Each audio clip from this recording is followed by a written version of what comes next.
bienvenue dans cette brève pour libérer votre enfant intérieur et cesser de vous auto-saboter.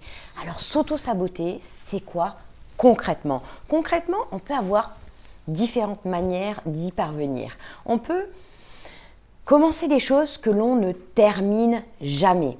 Abandonner des projets, abandonner des choses au milieu en cours, ou alors être tellement perfectionniste que l'on va peaufiner ce que l'on fait et mettre 2000 ans avant de finir ce que l'on est en train de faire. Troisième manière de vous auto-saboter, c'est de procrastiner. Remettre toujours au lendemain ce que vous devez faire et finir par les faire toujours à la dernière minute.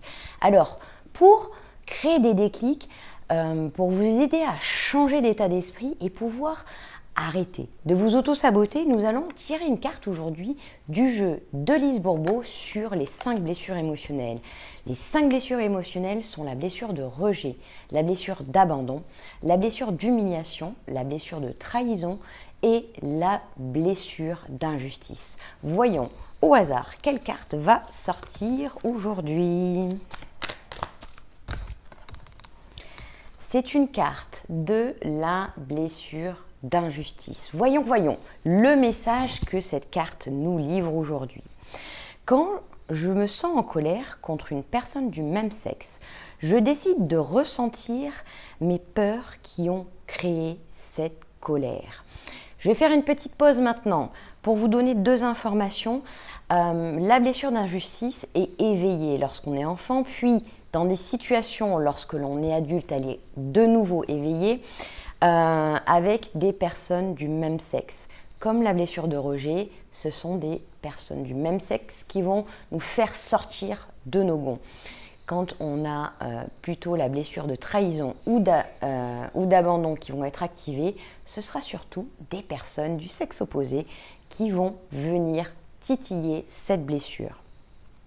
Donc la carte nous conseille que lorsque nous avons une colère contre une personne du même sexe, on ressent, on va aller essayer de voir à l'intérieur de nous quelles sont les peurs qui se cachent derrière cette colère pour pouvoir, dans un deuxième temps, comme nous dit la carte, partager à la personne comment on se sent et quelles sont les peurs qui sont en nous.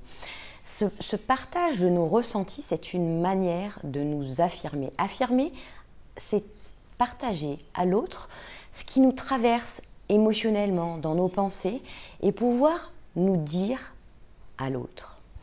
Bien entendu, Lise Bourbeau nous propose toujours une étape intermédiaire si nous ne pouvons pas arriver dans un premier temps à faire un switch comme ça du jour au lendemain, alors que on a toujours eu l'impression que cette colère, elle venait simplement d'une faute du comportement de l'autre et qu'on ne s'était jamais rendu compte que peut-être il y avait quelque chose en nous, pas une faute en nous, mais peut-être qu'il y avait quelque chose de l'ordre de notre enfant intérieur qui pouvait participer au fait que notre émotion soit là et soit si intense.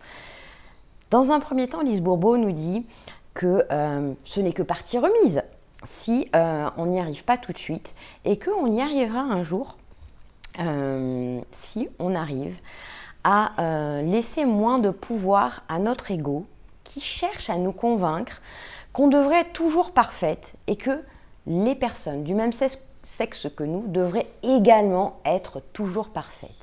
Moi, j'aime plutôt voir la notion, plutôt que d'ego, la notion d'enfant intérieur. L'enfant intérieur, c'est quoi? C'est une part de nous qui s'est créée lorsque l'on était enfant, qui dans une situation a mal vécu cette situation parce qu'il ne l'a pas comprise, parce qu'il a eu des émotions intenses et parce que derrière, on n'a pas expliqué à l'enfant que l'on était. Peut-être aussi parce que nous n'avons pas signalé qu'il y avait quelque chose de bizarre, d'incompréhensible pour nous.